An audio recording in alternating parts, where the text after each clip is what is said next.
বর্তমান বাংলাদেশের রাজনৈতিক সমস্যাগুলোর মধ্যে অন্যতম সমস্যা হচ্ছে রোহিঙ্গা সমস্যা। আর এই সমস্যাকে কেন্দ্র করে ভারত বাংলাদেশের বিরুদ্ধে গভীর ষড়যন্ত্র করছে। একসময় ভারত মিয়ানমারের জান্তা সরকারকে সমর্থন করে অস্ত্র সরবরাহ করেছে, কিন্তু ভারত সেই ষড়যন্ত্র ব্যর্থ হওয়ার ফলে এখন তারা আরাকান আর্মিকে সহায়তা করছে। কারণ তাদের পরিকল্পনা হচ্ছে রাখাইন ইস্যুতে বাংলাদেশকে ব্যস্ত রেখে পার্বত্য চট্টগ্রামকে বিভক্তকরণ তাদের মূল টার্গেট। কিছুদিন আগে ভারতের এক বিজেপি নেতা চট্টগ্রামকে নিয়ে গ্রেট ত্রিপুরা গঠনের কথা বলেছেন, যা সরাসরি হুমকির শামিল। আর অন্যদিকে চীন তাদের স্বার্থে এমন কিছু করছে যা বাংলাদেশের জন্য কিছুটা হলেও জটিলতা তৈরি করছে। এইসব কর্মকাণ্ডের প্রেক্ষিতে ইউনূস সরকার এক নীল নকশা প্রণয়ন করেন। এই পরিকল্পনার অংশ হিসাবে মিয়ানমার ও বাংলাদেশের মধ্যে সেফ ট্রানজিট জোন গঠন এবং বাংলাদেশে মার্কিন সেনাদের আগমন। যদিও বলা হয়েছে এটি একটি প্রশিক্ষণ ক্যাম্পেইন ছিল। এছাড়াও রোহিঙ্গা সংগঠন আরসাকে প্রশিক্ষণ সহায়তা করে আরাকান আর্মির সম্মুখে দাঁড় করিয়ে দিচ্ছে। এতে বিভিন্ন ফ্রন্টে আরাকান আর্মি ব্যর্থ হয়ে পিছু হটছে। আর আজকের ভিডিওতে আমরা আরাকান রাজ্যের প্রাচীন যুগ থেকে সমসাময়িক যুগ পর্যন্ত সমস্ত ইতিহাস তুলে ধরব এবং Rohingya issue, Arakan army, ARSA ও রোহিঙ্গারাকে আরাকান স্বাধীন করতে পারবে তা নিয়ে আলোচনা করব।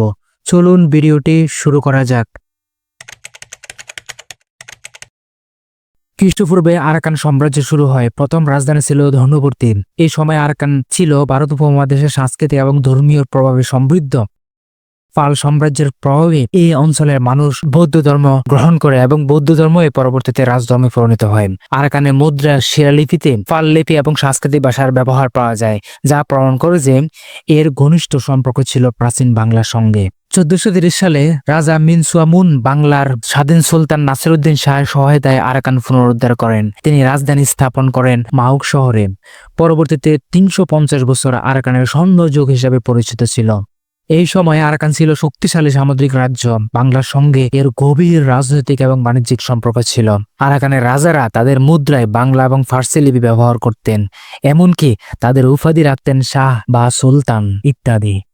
বাংলার কবি সৈয়দ আলাউল, যিনি পদ্মাবতী কাব্যের অনুবাদক ছিলেন, তিনিও আরাকান রাজ্যের রাজদরবারে একজন মুসলিম পণ্ডিত হিসেবে ছিলেন। এই থেকে বোঝা যায় সে সময় আরাকানে মুসলিম সংস্কৃতি এবং বাঙালির প্রভাব কতটা গভীর ছিল।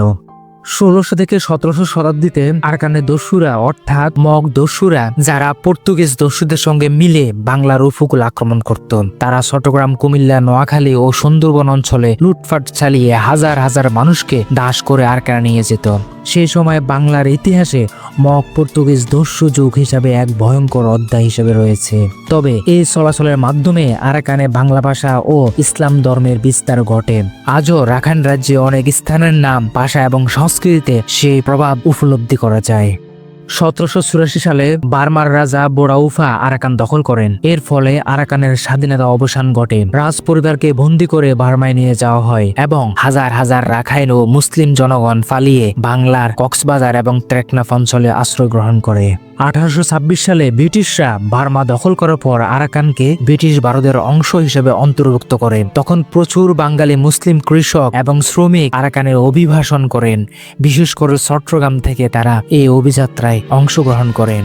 সেই সময় থেকে রাখাইনে বৌদ্ধ এবং মুসলিম জনগোষ্ঠীর মধ্যে সাংস্কৃতিক বৈচিত্র্য তৈরি হয়, যা পরবর্তীতে রাজনৈতিক দ্বন্দ্বের রূপ নেয়। 1948 সালে মিয়ানমার স্বাধীনতা লাভ করেন। রাখাইন তখন মিয়ানমারের একটি রাজ্য হিসেবে অন্তর্ভুক্ত হয়। কিন্তু 1982 সালে মিয়ানমার সরকার একটি বিতর্কিত নাগরিক আইন প্রণয়ন করে, যাতে রোহিঙ্গা মুসলমানদের নাগরিকত্ব বাতিল করা হয়। এর ফলে রোহিঙ্গারা রাষ্ট্রহীন জনগোষ্ঠীতে পরিণত হয়। 2017 সালে সেনাবাহিনীর ব্যাপক অভিযানের ফলে লাখ লাখ রোহিঙ্গা প্রাণে বাঁচতে বাংলাদেশে আশ্রয় নেয় এবং যা বিশ্বের অন্যতম মানবিক বিপর্যয় হিসেবে বিবেচিত হয়। ফেব্রুয়ারি 2021 সালে সামরিক বাহিনী গণতান্ত্রিক নির্বাচনের ফলাফল অস্বীকার করে ক্ষমতা দখল করে। এতে ওয়াং সাং সুচির নেতৃত্বে জাতীয় লীগ ফর ডেমোক্রেসি সরকার উৎখাত হয়। এরপর থেকে ব্যাপক প্রতিরোধ গড়ে ওঠে। পিপল ডিফেন্স ফোর্স (পিডিএফ), জাতীয় ঐক্য সরকার (এনইউজি) এবং এথনিক আর্মস অর্গানাইজেশন যেমন Arakan army, Kachin independence army সহ অন্যান্য বিদ্রোহী সংগঠনগুলো সরকারি সামরিক বাহিনীর বিরুদ্ধে লড়াই করা শুরু করে দেয়। যার ফলশ্রুতিতে দেশের 13টি রাজ্যে ছড়িয়ে পড়ে। বিভিন্ন বিদ্রোহীরা রাখাইন, কাসিন, সিন, কার্নি এবং করণাঞ্চলের বেশিরভাগ অংশ দখল করে নেয়, যার মধ্যে রাখাইন রাজ্যে সবচেয়ে বেশি সক্রিয় হয়ে ওঠে আরাকান আর্মি। আর এই আরাকান আর্মি হলো মিয়ানমারের রাখাইন রাজ্যের বৌদ্ধ রাখাইন গোষ্ঠী কর্তৃক সশস্ত্র বিদ্রোহী সংগঠন, যা মিয়ানমারের সামরিক জান্তার বিরুদ্ধে লড়াই করে আসছে। এটি 2009 সালে প্রতিষ্ঠিত হয় এবং রাজনৈতিক শাখা হিসেবে ইউনাইটেড লিগ অব আরাকান নাম হিসেবে আবির্ভূত হয়। এর লক্ষ্য হলো রাখাইন অঞ্চলে স্বায়ত্তশাসন বা স্বাধীনতার প্রতিষ্ঠা করা। 2025 সালে মিয়ানমারের সিভিল ওয়ারের অন্যতম শক্তিশালী গ্রুপ হয়ে উঠেছে এই আরাকান আর্মি, যা রাখাইনের 90% এলাকা নিয়ন্ত্রণ করে। তবে এর উত্থান রোহিঙ্গা মুসলমানদের উপর নতুন নির্যাতন এবং আঞ্চলিক ভূ রাজনীতিতে জটিলতা সৃষ্টি করেছে। বর্তমান আরাকান আর্মি রাখাইনের 17টি উপটাউনশিপের 14টি নিয়ন্ত্রণ করছে, যার মধ্যে বাংলাদেশের সীমান্তের সম্পূর্ণ 271 কিলোমিটার অন্তর্ভুক্ত। এই আরাকান আর্মি অনেকটা বিতর্কিত রোহিঙ্গা ইস্যুতে, কারণ জান্তা সরকারের সাথে একত্রিত হয়ে এই আরাকান আর্মি রোহিঙ্গা নিধনে বিশেষ ভূমিকা রেখেছিল বলে বিশ্লেষকগণ মনে করেন। আরাকানের রাজনীতিকে কেন্দ্র করে আরাকান রোহিঙ্গা সালভেশন আর্মি অর্থাৎ আরসা প্রতিষ্ঠিত হয়। মিয়ানমারের রাখাইন রাজ্যে বসবাসকারী মুসলিম রোহিঙ্গা জনগোষ্ঠী কর্তৃক একটি সশস্ত্র বিদ্রোহী গ্রুপ।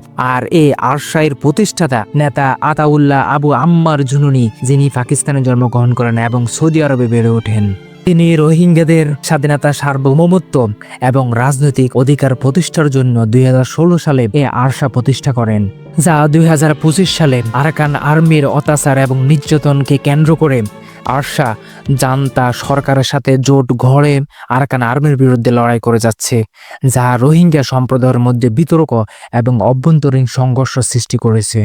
এখন প্রশ্ন হচ্ছে, আরাকানের এই রাজনৈতিক জটিলতার মধ্যে রোহিঙ্গারা কি স্বাধীন রাষ্ট্র গঠন করতে পারবে? একদিকে আরাকান আর্মি, অন্যদিকে জান্তা সরকার, অন্যদিকে রয়েছে ভারত, চীন এবং বহির শক্তিগুলো। চলুন তা নিয়ে আলোচনা করি।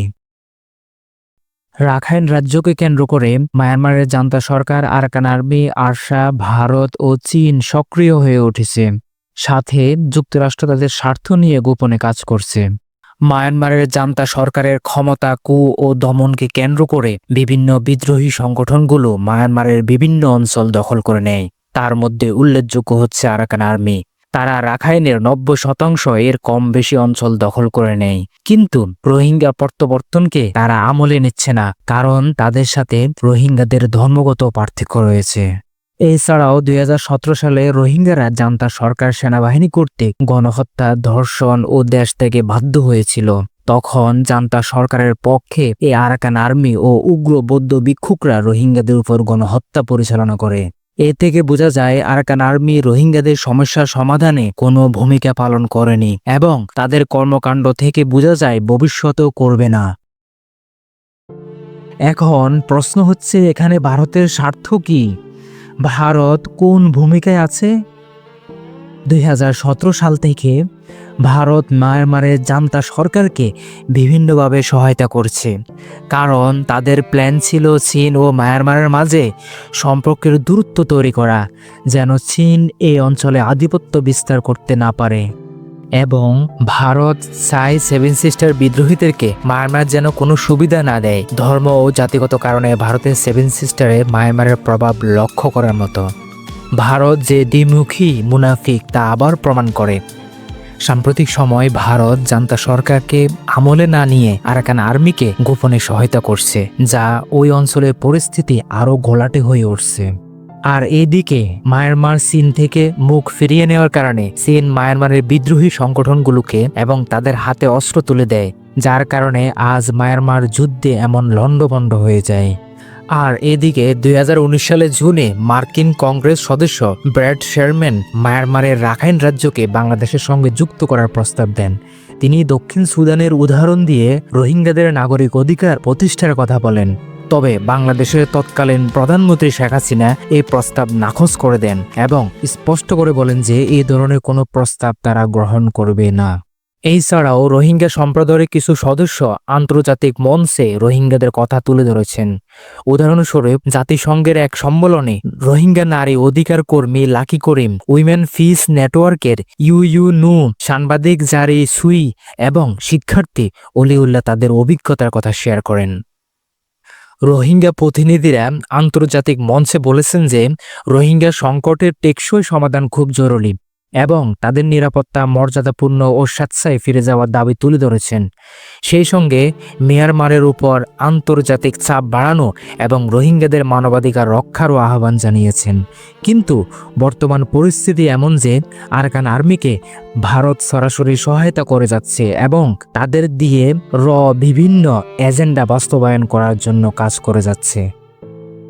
কারণ শেখ হাসিনা পালিয়ে যাওয়ার পর বন্ধু বাংলাদেশ তাদের শত্রুতে পরিণত হয়েছে, এমনটাই তারা ভাবছে। তাই তারা চট্টগ্রামকে বিভাজন করার জন্য আরাকান আর্মিকে কাজে লাগাচ্ছে। কিছুদিন আগে ভারতের এক রাজনৈতিক নেতা গ্রেট ত্রিপুরার কথা বলেছেন। এ থেকে বোঝা যায় বাংলাদেশ নিয়ে ভারতের ষড়যন্ত্র অত্যন্ত ভয়ঙ্কর।